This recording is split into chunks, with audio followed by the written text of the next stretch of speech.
Good evening, good evening. What's going on, everybody? Hope everybody's having a good Saturday night. I know I am, for sure.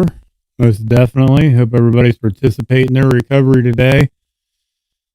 Having a great day. I hope you guys are too. Starting to see some guys pop on. Welcome, everybody that's coming in. Wanted to talk, kind of do a JFT just for today discussion again. It went well last night and had some good feedback on it.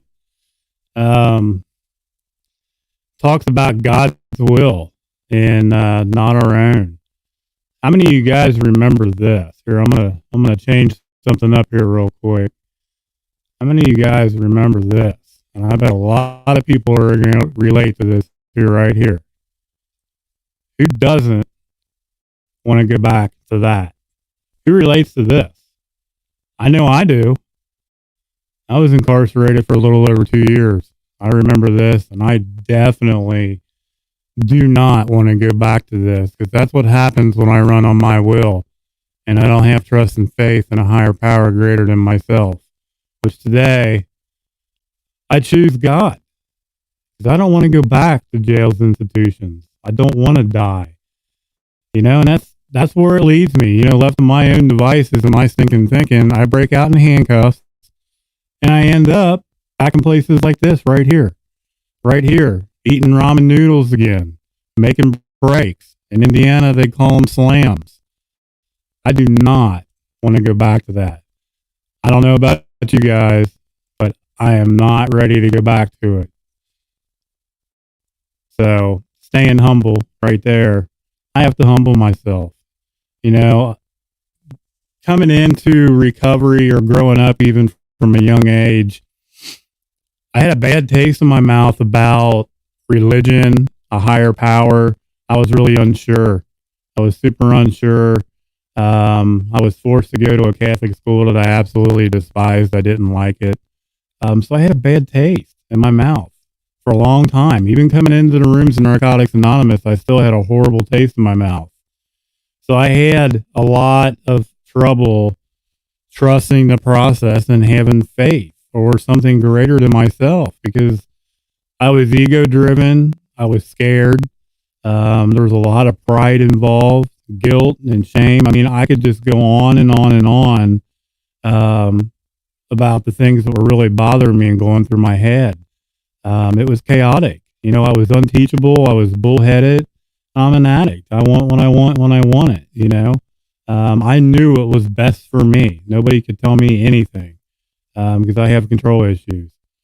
Giving it over and turning it over to something greater than myself, something greater than me, whether it's the universe, whether it's the rooms. I personally use the rooms of the 12-step program I work first going in, because they understood me and they loved on me and they told me to keep coming back.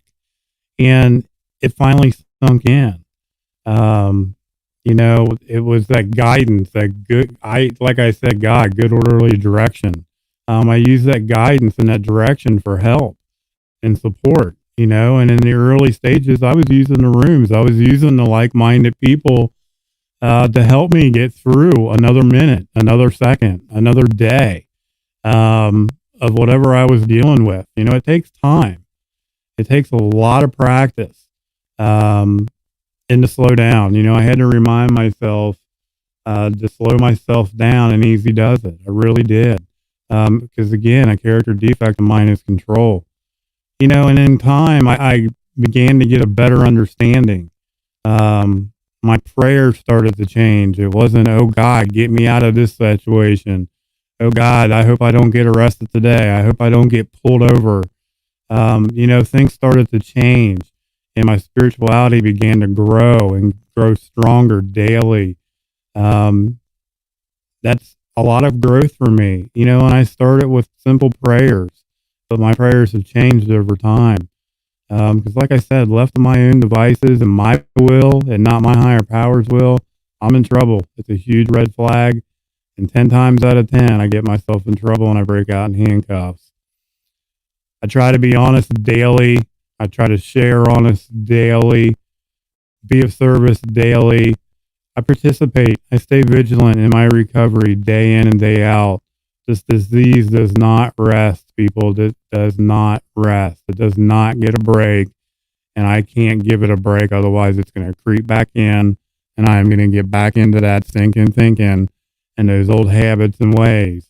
So I have to be aware. I have to be aware of the situation day in and day out. I can't stay clean on yesterday's recovery. And I have to remind myself that day in and day out how important it is to have trust and faith in the process and trust in something greater than myself. I love you guys. I hope everybody is having a great night. I hope you have a great rest of the evening. Addie's across the street right now picking up some pizza. So I'm going to participate in gaining some more weight because that's what recovery has done for me. I've kind of picked up an old habit again. Food was one of my first addictions, but I'm trying to be careful. Pizza just sounds so good. So I'm allowed to, darn it. I'm participating in eating tonight. I love you guys. I appreciate all the support and love that everyone's been reaching out to me. Please share these pages. Like I said, the more we share, the more we reach, and hopefully the more we help. I love you guys. I will see you guys sometime tomorrow. I go back to work Monday, so I'm super excited. I love you guys again, and I will catch you guys later. Everyone have a good night. Thanks for coming in.